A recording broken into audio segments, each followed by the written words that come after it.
trouxe aqui para vocês hoje, então, é uma discussão aqui, o Programa Território da Cidadania, né? Dentro dos objetivos desse programa ali, é uma ferramenta então, de planejamento, desenvolvimento e integração territorial, e eu incluí aqui essa questão então do capital social. É um local, né, onde as pessoas se encontram para discutir algumas políticas que a gente vai estar vendo aí agora. Né? Então, dentro dos objetivos que é objeto desse estudo aqui, é o Programa Território e Cidadania. Eu não vou me alongar aqui muito, né, mas esse programa é um programa do governo federal, então tem o objetivo de trabalhar essas regiões mais carentes. Então, em Santa Catarina são 2 territórios da cidadania, né? Tem um no Baixo Japecozinho, que foi o primeiro implementado, que seria a região mais carente do Estado, segundo os estudos que foram feitos pelo governo federal. E no segundo momento, então, né, seria o território da cidadania do Planalto Norte, que é essa região que o meu estudo se detém, então. São 14 municípios, é uma configuração um pouquinho diferente daquela do Planalto Norte, né? Tem 2 municípios a mais. Então, esses municípios teriam ali dificuldades, né, na forma de se desenvolver. Então, por isso tem essa configuração aí que foi proposta pelo governo federal. Então, o objetivo deste meu estudo é identificar quais são as percepções, né, dos membros do Conselho Territorial sobre quais os efeitos produzidos pelo Programa Território e Cidadania com ferramenta de planejamento, desenvolvimento, integração territorial e de capital social. Então, esse era o objetivo que eu tinha quando eu fiz as entrevistas. Colocando aqui, então, o Conselho, ele é um órgão que faz parte, né, do Programa Território e Cidadania. Então, né, são vários conselheiros, né, que representam várias entidades que fazem parte aqui da região, que são chamados e fazem parte, né, desse conselho. E essas pessoas então, são objeto desse estudo aqui. Então, a metodologia que eu fiz foi através, então, ali, usando a investigação, pesquisa biográfica, análise de documentos, e as entrevistas através de um questionário estruturado, aberto, então, que foi aplicado, né, a esses conselheiros durante uma das reuniões. Então, eu pedi o espaço, conversei com o pessoal, fui até a reunião e, né, peguei, entreguei os questionários e eles mesmos responderam de livre punho. E a partir dessas respostas, então, eu fiz as minhas considerações aqui nesse trabalho. A justificativa, né, a importância do programa, como eu coloquei para vocês, né, então, tem aqui 23 ministérios envolvidos, né, junto com esse programa, né, são 14 órgãos do governo estadual, então, uma área de abrangência do programa é bastante grande aqui no estado de Santa Catarina, né, e são 14 municípios que estão aí. Os municípios são aqueles mesmos que a gente já viu anteriormente no fórum ali, né, então, o objeto disso tudo tem sido sempre essa região, né, a região território da cidadania, e envolve esses 14 municípios aí, então. A justificativa, né, colocada aí, são todo o investimento que foi colocado, né, um dos principais objetivos é esse, né, IDH aqui da média da região, então é 0,79, então o segundo mais baixo do estado, o primeiro seria da região do Baixo Japacazinho, então por isso, né, o Território de Cidadania, ele, né, é o programa que vem para essa região aqui com o objetivo de proporcionar o desenvolvimento aqui devido, né, a esse baixo IDH que tem a região. Então, vocês aqui são algumas coisas que estão colocadas aqui a partir de nível mais geral, né, que são os dados mais gerais do programa, então os efeitos que o programa tem. Então, o programa de território está dividido por todo o país, né, na região norte são 27 territórios, na região nordeste 56, na região centro-oeste 12 territórios, sudeste 15, né, e aqui no sul são 10 territórios de cidadania, né, então estão desenvolvidos aqui ou estão localizados pelo estado. Então, os recursos, né, em 2009 destinados 31,1 bilhões, né, para o programa, né, e o presidente Lula anunciou aí ainda para 2010 mais 27 bilhões. São os recursos que estavam previstos. E aí tem outras ações, né? Porque aqui, na verdade, o programa ele inclui todas as questões, né? Entra desde o Bolsa Família, né, até a inclusão aí do ensino superior, né, pessoas idosas, alfabetização, jovens e adultos, né? São vários programas que estão colocados. Então, tudo isso é contabilizado ali dentro desses recursos para a região. Então, aqui, rapidamente, então, indo lá para que se estende um pouco as entrevistas, né? Os conselheiros, eles apresentaram, responderam algumas perguntas, e eu fiz aqui uma síntese nesse trabalho, né, daquilo que, até coloquei o nome de alguns aqui, para poder exemplificar melhor, para vocês entenderem quem faz parte um pouco desse conselho, né? Então, apesar dos conselheiros apresentarem diversas formas de compreender qual é a importância do programa, que era uma das perguntas, né, como ferramenta, que essa é a primeira pergunta, planejamento territorial, de uma forma geral, não apresentaram divergência de entendimento sobre o papel dessa ferramenta. Então, existe praticamente um consenso, só que as opiniões ali elas se dividem um pouco, né? Tem ali desde participação popular e de entidades representativas, né, é o seu elemento principal, no entendimento de alguns, né, a importância no sentido da participação popular das representações de entidades para elaborar políticas estruturantes nas mais diversas áreas, agricultura, saúde e meio ambiente. Então, coordenadora do MST, que representa essa entidade do Conselho, eu entendo mais como uma ferramenta de participação. Aí entra aquela lógica que a gente estava discutindo, a questão, né, do capital social, né? Então, sempre os conselheiros trabalham muito numa lógica dos espaços de participação e de construção das políticas públicas. Então, nesse espaço, há a necessidade de existir uma concertação, o consenso, né? Ou precisa se produzir consenso para se ter resultados.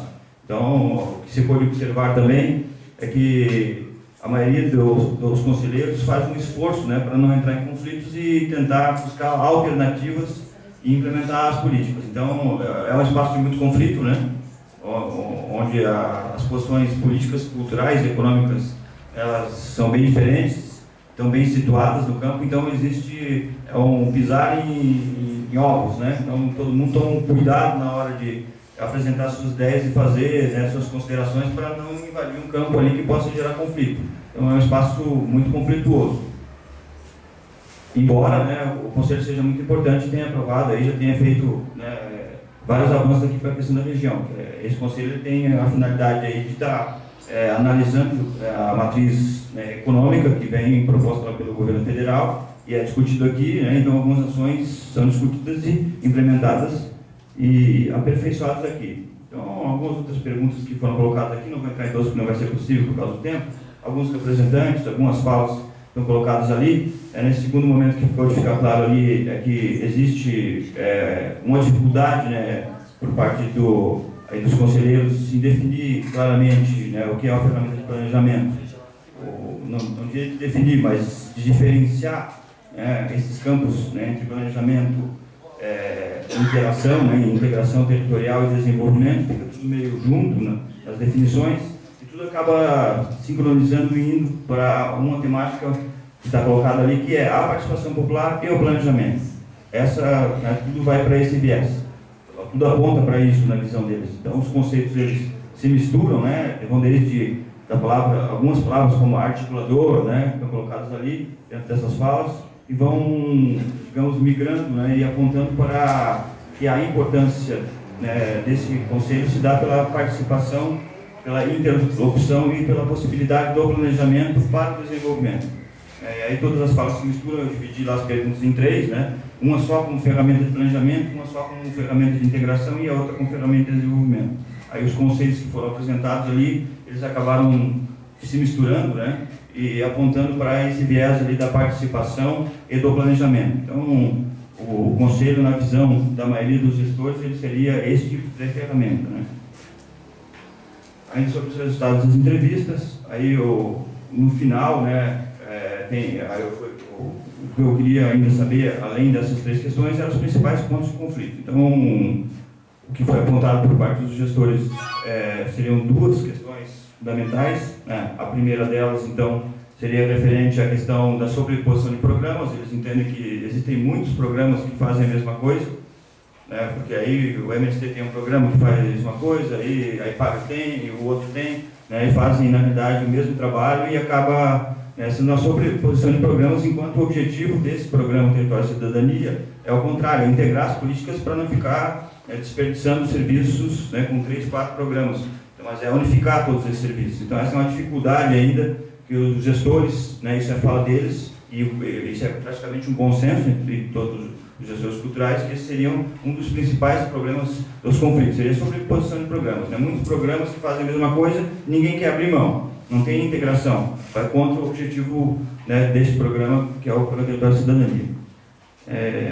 E por último, né, o ponto mais conflituoso, que 90% dos gestores apresentaram também, seria a questão de individualismo. Né? Então, dentro daquela lógica do capital social que a gente estava, né, discutindo ali inicialmente, tem a lógica do individualismo, ou seja, eles entendem também que a maioria dos gestores, né, busca no território de cidadania, digamos assim, ações pontuais que possam beneficiar ou as suas entidades ou os seus municípios. Ainda não tem consolidado uma ideia de coletividade, né, que seria fundamental e importante para aquela questão da construção do capital social. Então, esses seriam os dois principais entraves, né, na visão dos conselheiros. Esse estudo é um estudo em fase inicial, ele tem uma segunda fase que eu ainda estou concluindo, né, que seria ainda uma entrevista, eu já fiz uma primeira parte, aos coordenadores do programa, tendo em vista que o programa Território da Cidadania discute as políticas de um modo geral e ele não tem um foco especial, ou seja, um local onde se discute as políticas públicas de cultura. Eles discutem, né, todas as políticas de uma forma generalizada e não em pontuais ou não tem ali uma coordenação, uma parte do Conselho que discute só a política de cultura. Embora o programa tenha lá o eixo, né, que é Educação e Cultura, que tenha recursos alocados para isso. Então ela entra dentro daquela discussão, mas não tem discussão específica. Outra questão, né, que era o objetivo desse trabalho também, que é sempre um dos objetivos do trabalho, eu faço sempre as perguntas na lógica do desenvolvimento e depois eu vou para a lógica mais da cultura e do capital social. Ou seja, espontaneamente, né, nas definições, a palavra cultura ou algo relacionado dificilmente apareceu. Então, na lógica que eu consegui perceber no primeiro momento, é que, né, na lógica daquelas pessoas que estão ali, os conselheiros, eles não fazem uma relação muito clara, né, com o desenvolvimento, com ações relacionadas à cultura. Que esse é o primeiro objetivo. Aí depois ainda tenho, né, mais uma série de entrevistas para estar fazendo e vou estar concluindo esse trabalho então. Mas de qualquer maneira, esse então é um levantamento parcial, né, daquilo que eu consegui fazer lá, que aponta para essas dificuldades aqui do programa. De forma geral, para concluir então, né, embora tenha todas essas dificuldades dentro do bojo desse Conselho Territorial, a gente conseguiu perceber que as pessoas consideram, né, essa iniciativa do governo federal um espaço muito importante, principalmente pela possibilidade de participação popular e de planejamento, como tinha colocado anteriormente. Esses seriam os dois elementos, né, que seriam considerados mais importantes desse conselho, né, por parte da grande maioria então, desses conselheiros aí que fazem parte do Território da Cidadania. Da minha parte seria isso aí. Eu quero agradecer então a participação de todos da mesa.